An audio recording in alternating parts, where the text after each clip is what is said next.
사랑하는 성도 여러분, 세상에 많은 사람들이 하나님을 믿는다 하지만 그 중에는 하나님의 사랑을 느끼지 못하며 구원의 확신조차 없는 사람들이 많이 있습니다. 당신이 믿는 하나님은 어떤 분이십니까? 이런 질문을 받았을 때 자신 있게 대답하지 못하는 사람도 많이 있지요. 자녀라면 당연히 아버지에 대해서 알아야 합니다. 아버지와 대화를 나눌 수도 있고 서로 마음을 주고 받을 수도 있어야 하지요. 그런데 하나님의 자녀라 하면서도 아버지 하나님에 대해 잘 알지 못하고 하나님과 사귐을 갖지도 못한다면 구원의 확신을 갖기도 어렵고 충만한 신앙생활을 할 수도 없는 것입니다. 십자가의 도는 아버지 하나님에 대해서 그리고 우리를 향하신 하나님의 뜻과 섭리에 대해서 명확하게 알려드리는 말씀입니다. 오늘도 증거되는 말씀을 통해서 아버지 하나님에 대해 밝게 깨닫는 여러분이 되시기를 바랍니다. 사랑하는 성도 여러분, 시청자 여러분, 오늘은 십자가의 도 두 번째 시간으로 지난 시간에 이어 하나님께서 어떤 분이신가를 증거합니다. 지난 시간에는 하나님께서 우주 만물의 유일하신 창조주이심을 증거했지요. 지으신 만물과 사람으로서는 불가능한 권능의 역사 가운데 창조주의 증거가 나타나 있다 했습니다. 이제 두 번째로 하나님은 스스로 계신 분입니다. 하나님께서 천하 만물을 창조하셨다 하면 종종 이런 질문을 하는 사람들이 있습니다. 창조주 하나님은 누가 지으셨습니까? 하나님은 언제부터 계셨으며 그 이전에는 무엇이 있었습니까? 하는 것입니다. 이에 대해 출애굽기 3장 14절 전반절에 보면 하나님이 모세에게 이르시되 나는 스스로 있는 자니라 하셨습니다. 누군가가 하나님을 낳은 것도 아니고 누군가가 하나님을 지은 것도 아닙니다. 하나님은 사람이 상상할 수 없는 영원 전부터 이미 존재하고 계셨고 앞으로도 영원 후까지 계시는 분입니다. 그런데 사람의 경험과 지식 속에서는 모든 것의 시작과 끝이 있습니다. 예를 들어 사람이나 동물도 시작과 끝이 있지요. 곧 언제 어떤 부모에게서 태어났다는 시작이 있고 언제 어떻게 죽었다는 끝이 있습니다. 아무리 오래된 골동품도 분명히 그것이 만들어진 시작점이 있지요. 역사적인 사건에도 그 시작과 결말이 있고요. 그러니 하나님에 대해서도 처음에 어떻게 존재하게 되셨는지 시작점이 있어야 할 것처럼 생각하는 것입니다. 그러나 만약 여러분이 인간적인 사고의 한계를 벗어나 생각할 수 있다면 창조주요 절대자이신 하나님께서 어떤 시작점이 있다면 그것이 오히려 이상하게 여겨진다는 사실입니다. 우리 사람은 태어난 시작점이 있고 그리고 또 지식의 시작점이 있죠. 이런 것이 있기 때문에 그렇게 잘못 이해하게 되고 또 오해하게 되고 또 이해가 안 되는 것입니다. 여기에다 맞춰서는 아니 된다 이 말입니다. 만약 하나님께서 어느 시점부터 존재하게 되셨다면 그 이전에는 무엇이 있었는가를 생각하게 됩니다. 또 누군가 하나님을 창조했거나 낳은 이가 있다면 하나님도 완전하신 분이 되실 수가 없지요. 그러니 절대적이고 완전하신 신이라면 그분은 당연히 시작도 끝도 없으시며 원래부터 스스로 계신 분이라야 하는 것입니다. 사랑하는 성도 여러분, 그러면 영원전부터 스스로 존재하시는 하나님은 어떤 모습으로 어떻게 존재하고 계셨을까요? 요한복음 1장 1절에 보면 태초에 말씀이 계시니라.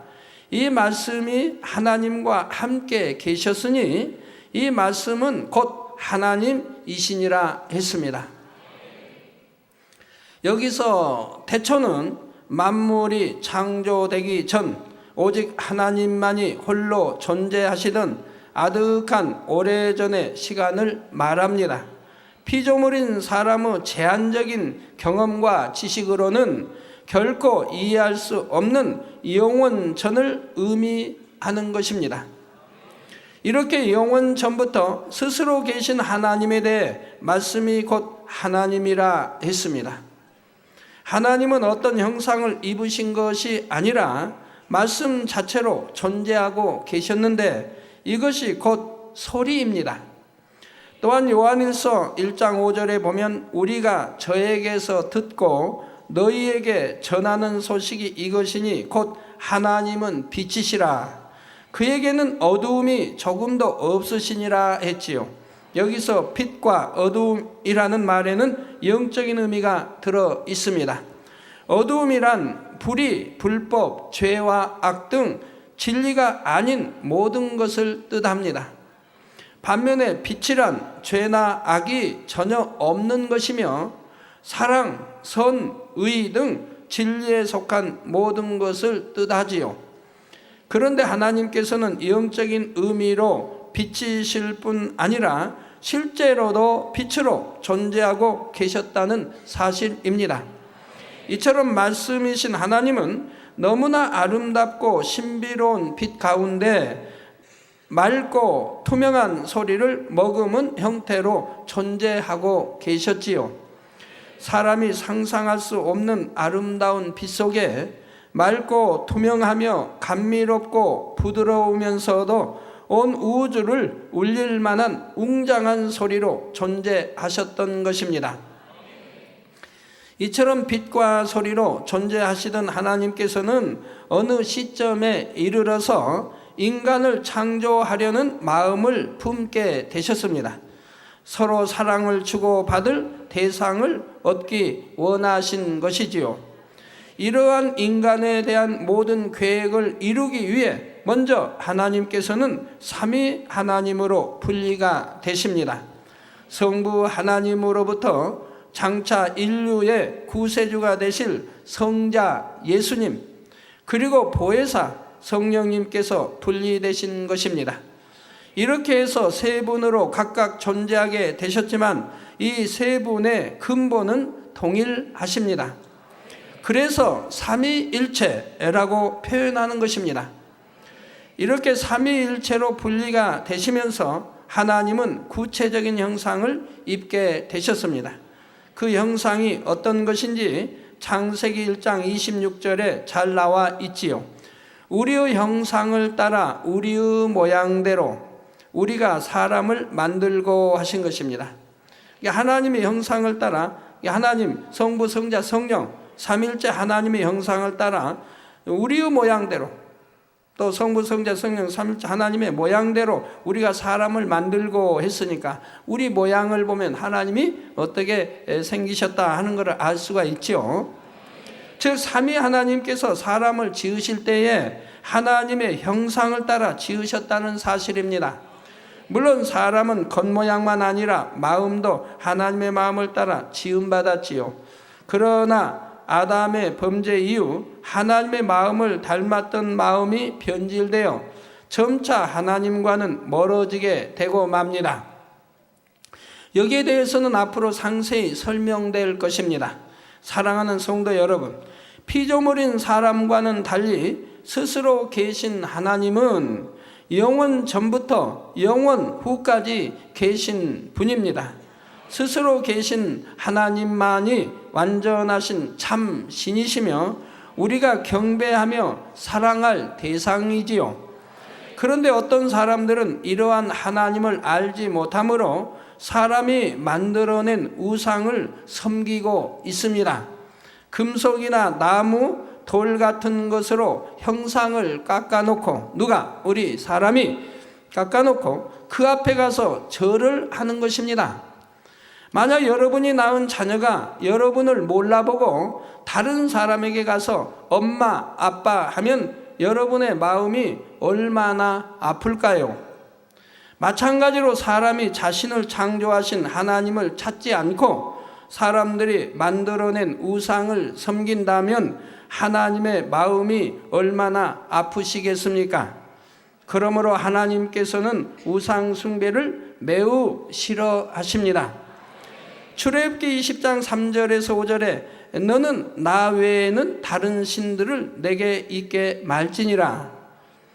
너를 위하여 새긴 우상을 만들지 말고 또 위로 하늘에 있는 것이나, 하늘에는 뭐 북두칠성, 뭐 북극성, 해, 달도 있고 또한 천사도 있고 하늘에 있는 것들을 섬기는 사람들이 있죠. 그래서 위로 하늘에 있는 것이나 아래로 땅에 있는 것이나 땅 아래 물속에 있는 것에 아무 형상이든지 만들지 말며 그것들에게 절하지 말며 그것들을 섬기지 말라. 만들지도 말고 절하지도 말고 섬기지도 말라. 나 여호와 너희 하나님은 질투하는 하나님인즉 나를 미워하는 자의 죄를 갚되 아비로부터 아들에게로 3, 4대까지 이르게 하거니와 하셨습니다. 여러분의 할머니, 할아버지가 우상을 심히 섬기고 하면 그것이 자녀에게 또한 손녀, 손자에게 이렇게 대물림이 되는 것을 볼 수가 있죠. 3, 4대까지 이른다 이 말입니다.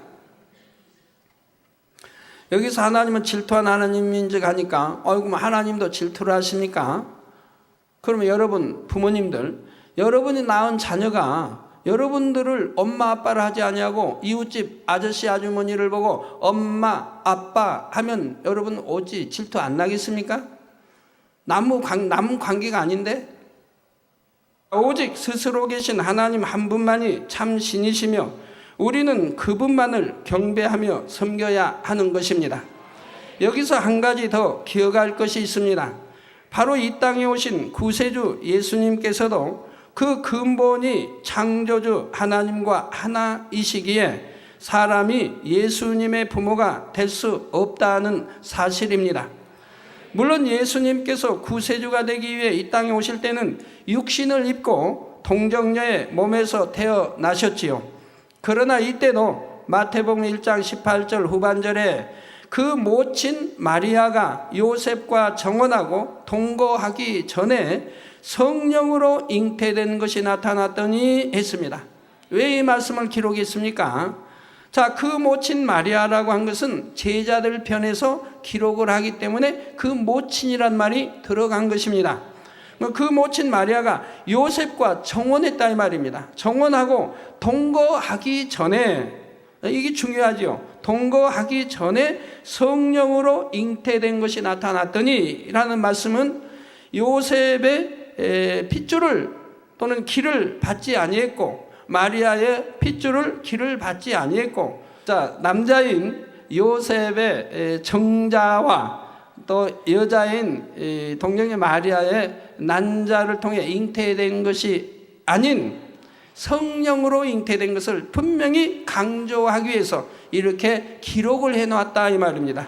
바로 성령, 요셉과 정혼하고 동거하기 전에 아이고 정혼해가지고 혹시 사랑하지 아니했나? 그게 아니라 바로 동거하기 전에 성령으로 잉태된 것이 나타났다 이 말입니다. 그러니까 남자의 정자와 여자의 난자를 통해 잉태된 것이 아님을 분명히 기록하고 있는 것이라 이 말입니다. 사람처럼 아버지의 정자와 어머니의 난자를 통해 부모의 기를 물려받고 잉태되신 것이 아니라 성령의 능력으로 잉태되신 것입니다. 다만 동정녀 마리아는 구세주를 잉태하는 도구로서 하나님께서 잠시 마리아의 몸만 사용하신 것입니다. 자, 그러면 여기서 친아버지가 되고 친어머니가 되려고 하면 분명히 남자의 정자와 여자의 난자를 통해 잉태됐어야 아버지, 어머니 할 수가 있는 것이라 이 말입니다.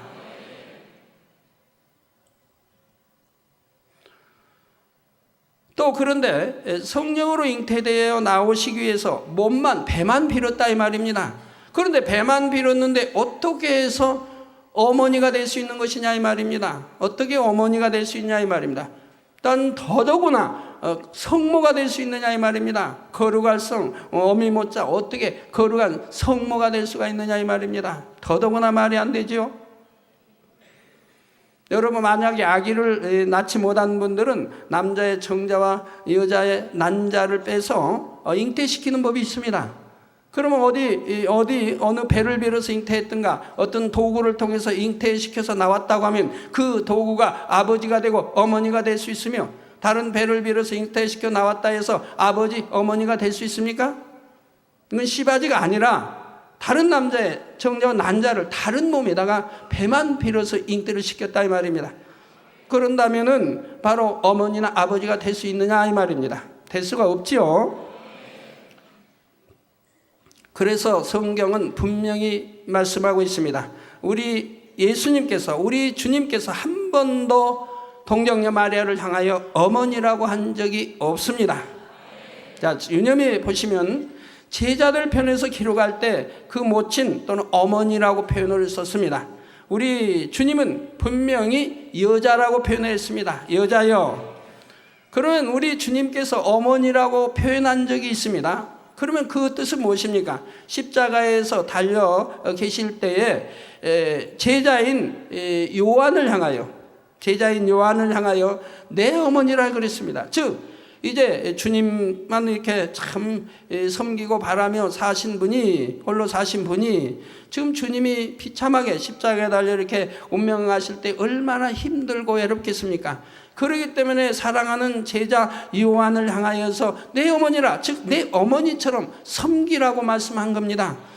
그래서 역사적으로 보면 요한이 어머니처럼 끝까지 섬겼던 것을 봅니다. 바로 터키죠? 맞죠? 터키에서 운명하실 때까지 섬겼던 것을 볼 수가 있습니다.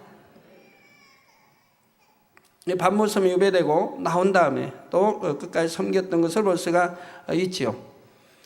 그래서 우리 주님은 물로 포도주를 만드실 때도 여인이여라고 말합니다. 그러면 왜 여인이라고 했습니까? 남자가 아니니까, 여자니까 여인이여 하되, 가장 호칭이 여인이 좋지 않습니까? 그럼 다른 호칭은 뭐라고 해야 할까요? 아주머니 할 수도 없고, 할머니는 될 수 없지만, 뭐라고 끝나고 언니, 누나 할 수도 없지 않습니까? 주님이 가장 부르시기에 합당한 여인이기 때문에 여인이여라고 호칭해 부르시는 것을 볼 수가 있다 이 말입니다. 그렇지 직접은 어머니라고 부른 적은 없다 이 말입니다. 그러므로 성경 곳곳에도 보면 예수님께서는 동정녀 마리아를 부르실 때 어머니라 부르지 않으셨습니다. 자, 대신 여자야 하고 부르시지요. 피조물인 사람이 창조주 하나님의 어머니가 될 수는 없기 때문입니다. 어떤 사람들은 마치 하나님을 경배하는 것처럼 동정녀 마리아를 경배하고 찬양합니다. 그러나 삼위일체 하나님 외에는 어떤 피조물도 결코 경배할 대상이 될 수가 없습니다. 사랑하는 성도님들은 오직 스스로 계신 하나님만을 경배하며 하나님께 영광 돌리시기를 바랍니다. 사랑하는 성도 여러분, 세 번째로 하나님께서는 전지전능하십니다. 성경을 보면 믿음으로 전능하신 하나님의 권능을 체험한 사람들에 대한 기록이 많이 나와 있지요. 하나님의 능력으로 홍해가 갈라지기도 하고 해와 달의 운행이 멈추기도 했습니다. 하늘에서 불이 내려오기도 하고 3년 반의 가뭄 속에 큰 비가 내리기도 했지요. 근본 하나님의 본체이신 예수님께서도 전능하신 하나님의 역사를 그대로 나타내셨습니다. 죽은 자를 살리며 모든 질병과 약한 것을 고치셨지요. 바람과 파도를 잠잠케 하셨고 물 위를 걸으시기도 했습니다. 예수님께서 부활 승천하신 뒤에도 전능하신 하나님의 권능은 사도들을 통해 계속 나타났습니다. 특히 사도 베드로의 경우에는 사람들이 병자를 데려와서 베드로의 그림자라도 덮일 수 있기를 원했지요. 사도 바울의 경우에는 사람들이 그의 몸에서 손수건이나 앞치마를 가져다가 병자에게 얹어도 병이 낫고 악귀가 떠나갔습니다.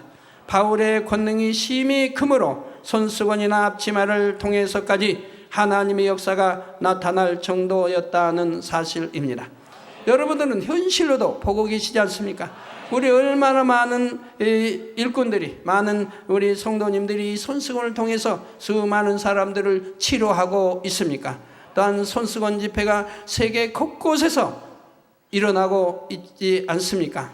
여러분들은 2000년 전의 일을 지금 현실로 목도하고 있다 이 말입니다. 어떤 사람들은 이제 그런 말을 하죠. 어떻게 사람을 통해서 그런 권능이 나타날 수 있느냐? 2000년 전에 예수님 당시에나 있었던 일이지 어떻게 사람을 통해서 그런 권능이 나타난단 말이냐? 그건 말도 되지 아니한다 라고 말하는 사람이 있다면, 그래서 그런 걸 행한다고 하면 그냥 이단으로 정죄하는 사람들이 있다 이 말입니다. 마치 거짓말하는 것처럼 그렇게 말한다 이 말입니다. 그러면 성경에 기록된 사도 바울은 언제 사람입니까? 예수님을 친히 보았습니까? 아니지 않습니까?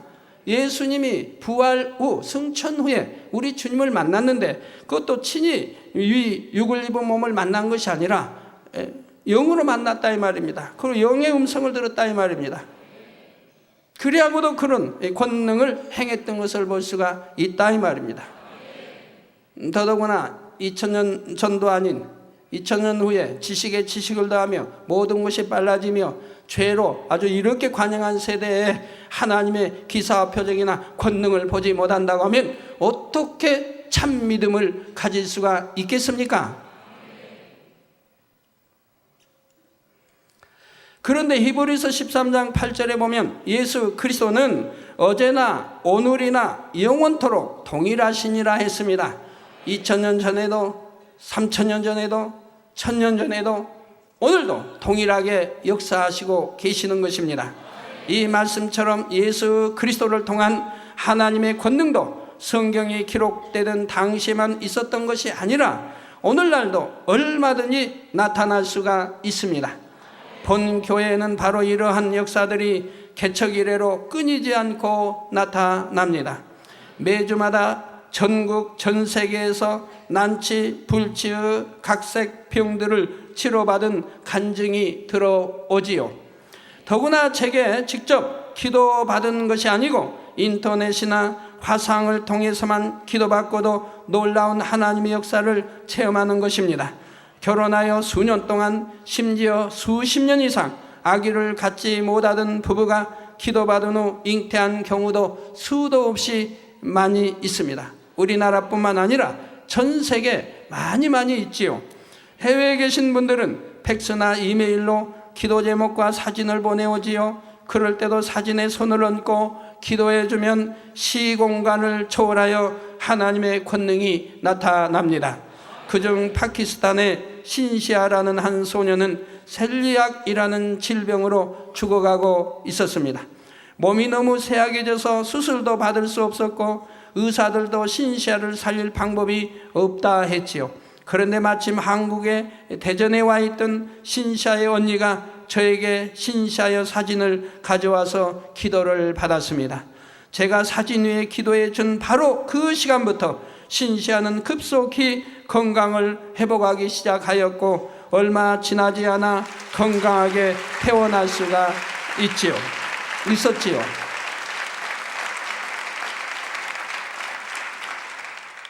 제가 부흥성이나 해외 대형 집회를 인도할 때는 수많은 환자들에게 일일이 기도해 줄 수가 없으므로 단에서 전체를 위한 기도만 해줍니다. 그럴 때도 무수한 사람들이 일시에 치료받아서 하나님께 영광을 돌리지요. 지난 2004년 12월에 페루 성회 때는 21세의 청년 임마누엘 모라가 에이즈를 치료받았습니다. 임마누엘은 2003년 에이즈라는 판정을 받은 후 삶의 소망이 다 끊어지고 큰 고통 속에서 살았습니다. 앞길이 창창한 청년이 죽을 날만 기다리게 된 것입니다. 또 가족의 고통은 어찌 하겠습니까? 그러던 중 페루 성회가 열린다는 소식을 듣고 자궁암에 걸린 할머니와 함께 참석하게 되었지요. 성회 첫날에 제가 단에서 환자 기도를 한 후 무수한 사람들이 치료받아 간증하는 것을 볼 때 임마누엘에게는 하나님이 전능하시다는 믿음이 왔습니다. 그리고 다음 날 말씀 듣는 중에 화장실에 가게 되었고 하나님의 증거를 눈으로 확인할 수 있는 증거가 나타났습니다. 에이즈로 인해 계속 설사를 해왔는데 2달 반 만에 정상적인 변을 보게 된 것이지요. 얼마 후 병원 검사 결과 임마누엘은 면역세포 수치가 정상인과 같이 회복되었다는 판정이 나왔습니다. 그와 함께 참석했던 할머니도 자궁암으로 인해 계속 하혈을 하는 중이었는데 성회 셋째 날부터는 하혈이 그치고 치료받았지요. 그들은 수십만의 군중들 속에서 단에서 나온 전체 기도를 받았을 뿐입니다. 그러나 그 기도를 믿음으로 받은 것만으로도 전능하신 하나님의 권능이 임하여 에이즈와 자궁암을 단번에 치료받았다는 사실입니다. 또한 성회 장소에 직접 나오지 못하고 인터넷, 위성, 텔레비전이나 케이블 방송 등을 통해 성회에 참석한 사람들도 동시에 치료받는 경우가 무수합니다. 그래서 매번 성회가 끝나고 나면 세계 곳곳에서 팩스나 이메일로 간증이 쇄도하지요. 사랑하는 성도 여러분, 전지전능하신 하나님의 능력으로는 치료의 역사만 베풀어지는 것이 아닙니다. 믿음으로 간구할 때 기사도 체험할 수가 있지요. 기사란 날씨와 기후 등 하늘의 천기를 움직이는 것입니다. 본교회 성도님들은 수련회나 어떤 행사가 있을 때 하나님께서 날씨를 주관하시는 것을 지금까지 셀 수 없이 체험해 왔습니다. 억수같이 쏟아지는 비가 기도하는 순간 멈추기도 수없이 해왔습니다. 각종 야외 행사 때는 믿음으로 기도하자 사방에서 구름이 몰려와서 따가운 햇볕을 가려주기도 했습니다. 특히 밖에서 체육대회를 한다든가 어떤 야외 행사를 가질 때는 그렇게 해 주신 것을 수없이 보아왔습니다. 그것도 우리가 잘 알 수 있는 것은 구름이 사방에서 몰려옵니다. 바람이 한쪽에 불어 한쪽에 불어가야 할 텐데 사방에서 몰려와서 순식간에 운동장을 하늘을 가려서 햇빛을 차단시켜서 덥지 않게 해주시는 것을 지금까지 무수히 봐왔던 것이지요. 제가 해외 성회를 갈 때도 늘 기사들을 체험합니다. 한 예로 지난 2001년 필리핀 성회 때는 성회 지역의 기후가 우기철이었습니다. 일기예보에 의하면 2개의 태풍이 발생해서 우리가 성회할 장소를 향해 오고 있었지요. 이 태풍의 영향으로 심한 비바람이 몰아치니 현지 사람들은 걱정에 가득 차 있었습니다. 그런데 저는 성회 전 기자회견에서 담대히 말했습니다. 자, 기자들이 저에게 질문을 합니다.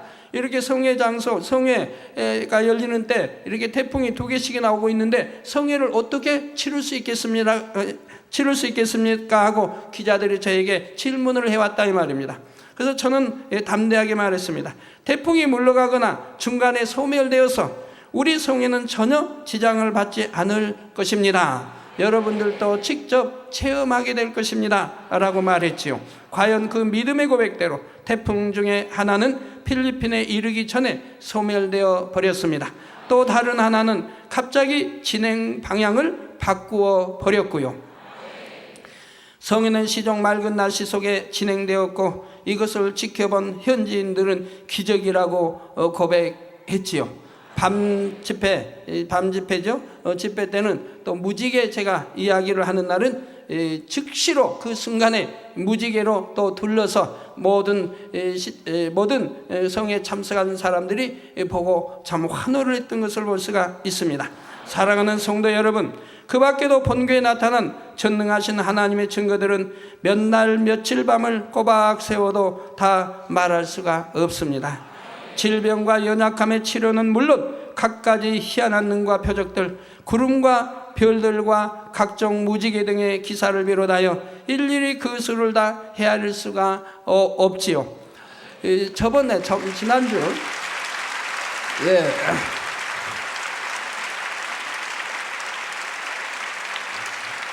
바로 손에 잡힐 듯 얼마나 가까이 떠 있습니까? 손에 잡힐 듯이 또 저희 갈릴리 기도처 바로 지붕 위에 있는 것처럼 또는 우리 교회도 마찬가지고 잡힐 듯이 저렇게 선명한 무지개로 둘러 있는 적이 수도 없지 많지 않습니까?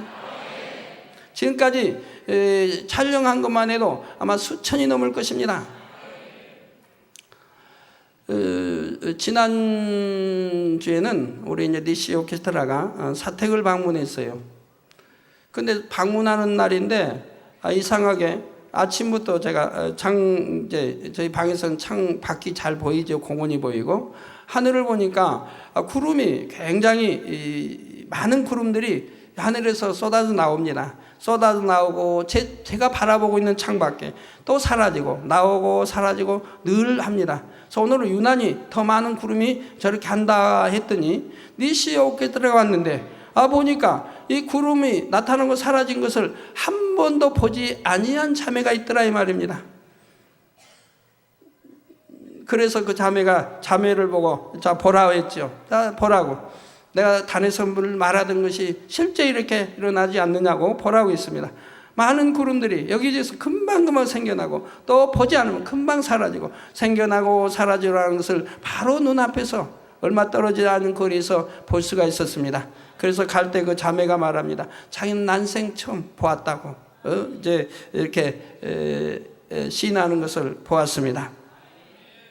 그래서 우리 니시오키트라에 하나님이 큰 믿음을 더 심어주기 위해서 그날 특별히 이렇게 더 이제 기사로 역사하신 것 같았습니다. 자, 사랑하는 성도님들과 전국 전 세계 시청자 여러분도 모두가 전능하신 하나님을 믿으시기 바랍니다. 그럴 때 시간과 공간을 초월하시는 하나님의 역사를 여러분도 체험할 수 있는 것입니다. 사랑하는 성도 여러분, 하나님께서는 이처럼 전능하실 뿐 아니라 전지하신 분, 곧 모든 것을 아시는 분입니다. 사람의 마음도 아시고 앞으로 되어질 일도 모두 아시죠. 자, 이처럼 모든 것을 아시는 하나님께서는 하나님과 밝히 교통하는 사람들을 통해 앞일을 알려주시고 예언하게 하십니다. 아모스 3장 7절에 주 여호와께서는 자기의 비밀을 그 종 선지자들에게 보이지 아니하시고는 결코 행하심이 없으시리라 했습니다. 그 종 선지자들에게, 즉 하나님이 인정하시는, 하나님이 사랑하시는 종 또 선지자들에게는 자기의 비밀을 보이지 아니하시고는 결코 행하심이 없다 이 말입니다. 오늘날도 동일합니다. 구약에서만 그러는 것입니까? 오늘날도 동일한 것이라 이 말입니다.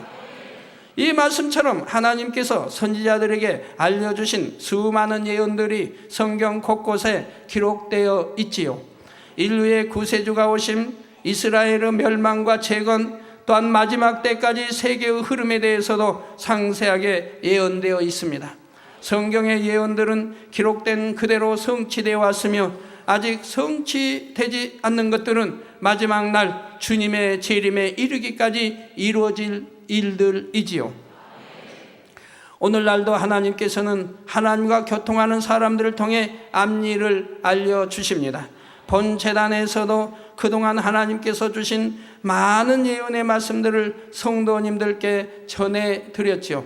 또 예를 들어 1987년 우리나라 대통령 선거 때는 노태우 후보가 당선될 것, 어떤 표로 당선될 것도 말씀해 주셨고 왜 되는지도 말씀해 주셨고 이후로 그 이후로 김대중 후보가 차례로 당선될 것을 예언했지요. 그리고 그 예언대로 적중했던 것을 볼 수가 있습니다. 현 대통령 선거 때도 누가 당선될지 여러분에게 미리 언지를 드렸고요. 미국의 레이건 대통령의 당선, 또 어떠한 표차로 당선될 것, 영국의 대처 수상이 당선에 대해서도 예언했습니다. 왜 여자인데 왜 이렇게 삼선해야 되는지 여기에 대해서 그 뜻까지도 하나님이 알려주셨습니다. 인도의 간디 여수상이나 소련의 서기장 체르넨코 등 여러 인물들의 죽음도 하나님께서는 미리 알려주셨고 얼마 전에는 주변 사람들에게조차도 숨겨졌던 중동 한 수장의 죽음을 저에게 미리 알려주셨습니다. 아무도 모르고 그 나라 백성도 모르고 있는 사실을 저에게는 알려주셨고 그리고 제가 와서 여러분들에게 말씀드렸고 말씀드린 후에 얼마 있지 않아서 운명했다는 뉴스가 나오는 것을 볼 수가 있었습니다. 1999년 코소보 사태에 대해서도 미리 예언했고 장차 이 분쟁이 어떻게 재발될 것도 알려드렸습니다. 유가 변동과 중동의 흐름에 대해서도 예언해왔고 미국을 비롯한 유럽 구공산권 등 세계 주요한 세력들의 흐름이 3파전의 양상으로 굳혀질 것도 예언했지요. 여러분들이 설교사 들어보시면 다 나오는 것이라 이 말입니다. 그렇게 예언은 함부로 할 수 있는 게 아닙니다. 또 전 세계적인 예언을 어찌 할 수 있습니까? 그건 또 설교에 다 기록되어 있는데요. 설교 테이프에 있고 이미 설교로 인터넷에 나가 있는 것을 수정할 수도 없는 것인데 어떻게 함부로 예언합니까? 그것이 맞지 않는다고 한다면 여러분들이 저를 어찌 알겠습니까? 전에 우리 김대중 전 대통령께서 북한을 방문했을 때도 이제 김정일 국방위원장이 답방한다고 해서 전 언론이 또 전 국민이 그걸 믿었습니다. 또 전 세계도 그걸 믿었습니다. 그래서 항상 믿는 그 기사만 나왔지 아예 안 온단 말은 들어본 일이 없습니다. 그러나 오직 저만은 단에서 선포했습니다. 오지 않는다고 선포했습니다. 그런데 그대로 되었지 않습니까? 만약 그것은 그때 일어날 일인데 그 해에 일어날 일인데 만약에 제가 오지 않는다고 다 온다고 하는데 저만 오지 않는다고 선포했는데 그것이 만약에 맞지 않는다고 하면 저는 뭐가 되겠습니까? 여러분 앞에 저 아랫단에 가서 큰절하면서 사죄를 해야 할 것입니다. 용서해달라고. 여러분들은 그때 어떻게 생각들 하셨습니까? 전 언론이나 국민이 분명히 온다고 했고 온다고 그렇게 약속을 했는데 저는 오지 않는다고 할 때 여러분들 저를 사랑하는 분들이 아마 가슴이 두근반 세근반 했을 겁니다. 만약에 맞지 아니하면 혹여 맞지 아니하면 어찌 되나? 아니면 대부분이 믿었을 것이고요. 그날 여러분 믿음대로 분명히 오지 않았지 않습니까? 대북 햇볕 정책 실패와 앞으로 북한이 문해로를 개방하게 될 것 그리고 다시 닿게 될 것 등도 예언했습니다. 이것은 이제 앞으로 있어질 일입니다. 그 밖에도 하나님께서는 수많은 예언들을 주셨고 그 하나하나가 그대로 성취되었으며 성취되어 가고 있음을 여러분도 아실 것입니다. 사랑하는 성도 여러분, 이처럼 세계사의 모든 흐름을 아시는 하나님께서는 여러분 각자의 마음과 여러분의 앞날도 아십니다. 사랑하는 성도님들은 전지전능하신 하나님께 여러분의 삶을 다 맡기시기 바랍니다. 그럴 때 하나님께서는 매 순간에 여러분의 삶을 형통한 길, 축복의 길로만 인도해 주시는 것입니다. 결론을 말씀드립니다. 사랑하는 성도 여러분, 그리고 시청자 여러분, 요한복음 4장 48절에 예수께서 가라사대 너희는 표적과 기사를 보지 못하면 도무지 믿지 아니하리라 하셨지요. 오늘날도 하나님께서는 표적과 기사 그리고 예언 등 사람으로서는 불가능한 여러 가지 일들을 나타내 주십니다. 이를 통해 믿지 않던 사람들도 하나님을 인정하게 되고 믿음이 있는 사람들도 더 큰 믿음을 가질 수가 있지요. 제가 해외에 나가서 성회를 한번 인도하면 그 성회를 통해 헤아릴 수 없는 영혼들이 주님을 영접하고 구원받는 이유도 여기에 있습니다. 겨우 20여 분의 설교와 몇 분간의 기도를 통해 수많은 사람들이 치료를 받고 간증하지요. 수백, 수천의 간증자들로 단이 메워지는 것입니다. 그러면 이것을 현장에서 보는 사람은 물론이고 텔레비전과 이성과 인터넷을 통해 보는 사람들도 하나님을 인정할 수밖에 없게 되는 것이지요. 종교와 문화가 다르고 언어와 인종이 다르다 해도 하나님의 권능 앞에 마음의 문을 열고 주님을 영접하게 된다는 사실입니다. 혹시 아직까지 하나님을 믿지 않으시는 분이 있다면 이 시간 전능하신 하나님을 믿으시기 바랍니다. 그래서 여러분도 전능하신 하나님의 능력을 여러분의 삶 속에서 체험해 나가시기를 바랍니다. 또한 믿음이 있는 분들도 이 시간 더욱 확실한 믿음을 가지심으로 날마다 하나님을 만나고 체험하시기를 바랍니다. 그래서 여러분의 간증들을 통해 하나님께 큰 영광을 돌리며 많은 영혼들을 구원으로 인도할 수 있게 되시기를 주님의 이름으로 축원합니다.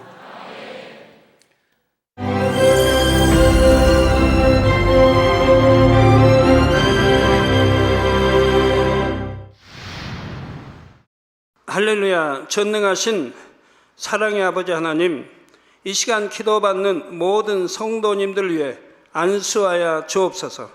GCN 방송 시청자들이 인터넷과 화상을 통해 기도받는 지교회와 지성전, 그리고 전 세계 하나님의 자녀들 위에도 시공간을 초월하여 역사하여 주시기를 원합니다. 믿어지는 믿음을 주시고 부정적인 생각과 의심의 세력을 물리쳐 주옵시며 모든 시험 환난도 물리쳐 주옵소서. 머리부터 발끝까지 오장육부 뼈 마디마디 온몸의 신경 조직 세포 등 아픈 곳마다 성령의 불로 태우시고 근본의 빛으로 역사하여 주옵소서. 예수 그리스도의 이름으로 명하노니 원수마귀 사단 모든 질병 균 연약함아 물러가라. 빛이 임하라. 모든 불치 난치병도 성령의 불로 태워 깨끗게 하여 주옵소서. 말라리아를 비롯한 모든 풍토병도 물리쳐 주옵소서. 감기, 기침, 열, 몸살, 독감 등 각종 유행성 질병도 다 물러가라. 어떠한 유행성 질병 균도 틈타지 않게 지켜 주옵소서. 위암, 폐암, 간암, 유방암, 자궁암, 대장암, 피부암 등 각종 암과 에이즈, 백혈병, 뇌졸중, 고혈압, 저혈압, 심장병, 폐병, 위장병, 당뇨, 부인병, 피부병, 갑상선 질환과 모든 염증도 깨끗게 하여 주옵소서. 소아마비, 중풍, 관절염, 디스크도 온전케 하여 주옵소서. 요통, 두통, 신경통을 비롯한 모든 통증은 사라질지어다. 간질, 자폐증, 우울증, 조울증, 노이로제 등 모든 정신질환도 물러가라. 모든 마비된 것도 풀어지고 일어나 걷고 뛸지어다. 눈도 잘 보이게 하옵시고 귀도 잘 들리게 하여 주옵소서. 소경은 눈을 뜨고 기머거리는 들으며 벙어리는 말할지어다. 각종 사고, 후유증도 깨끗게 하시고 부러진 뼈도 붙여 주옵소서. 화상 입은 것도 온전케 하옵시고 화기암 물러가라. 열도 물러가라. 아버지 흉터 나지 않게 역사해 주시기 원합니다. 마약을 비롯하여 각종 약물과 독극물 중독도 깨끗함을 입을지어다. 죽은 신경과 세포가 살아나며 죽은 자도 살아나게 하여 주옵소서. 잉태의 축복도 주시기를 원합니다. 잉태의 축복을 받으라. 예수 그리스도의 이름으로 명하노니 원수마귀 사단아 하늘 공중 곳에 잡은 악의 영들아 물러가라. 그의 사자들도 물러갈지니라. 이 땅의 악한 영, 더러운 영, 거짓되고 간사한 영, 의간질하고 미혹하는 모든 어둠들은 물러가라. 모든 흉악의 결박을 풀고 어둠아 물러가라. 빛이 임하라. 아버지 하나님, 부르짖어 기도할 수 있는 능력을 주시고 죄를 버리고 성결될 수 있는 능력을 주옵소서. 영원히 잘됨같이 범사에 잘되게 하시고 가정의 복음화도 이루어 주시기를 원합니다. 한 주간도 모든 사고와 재앙으로부터 지켜주시고 불통이 없는 형통한 삶을 살 수 있도록 축복해 주옵소서. 성령의 불담으로 천군 천사와 주님의 불꽃 같은 눈동자로 모든 하나님의 자녀들과 가정, 일터, 사업들을 지켜주시기를 원합니다. 학생들에게 지혜와 명철을 더하시고 공부할 수 있는 뜨거운 마음과 열정도 더하여 주옵소서. 마음과 생각을 세상에 빼앗기지 않도록 지키시고 하나님을 뜨겁게 사랑하는 학생들로 축복하여 주옵소서. 하나님의 자녀들이 먹으나 마시나 입으나 무엇을 하든지 하나님 앞에 영광 돌리는 삶이 되게 축복하여 주시기를 원합니다. 나는 하나님을 만났노라, 체험했노라, 응답 받았노라, 축복 받았노라 간증하는 입술이 되게 역사하여 주옵소서. 아버지 하나님 감사합니다. 홀로 영광 받으옵소서. 우리 주 예수 그리스도의 이름으로 기도하옵나이다. 아멘.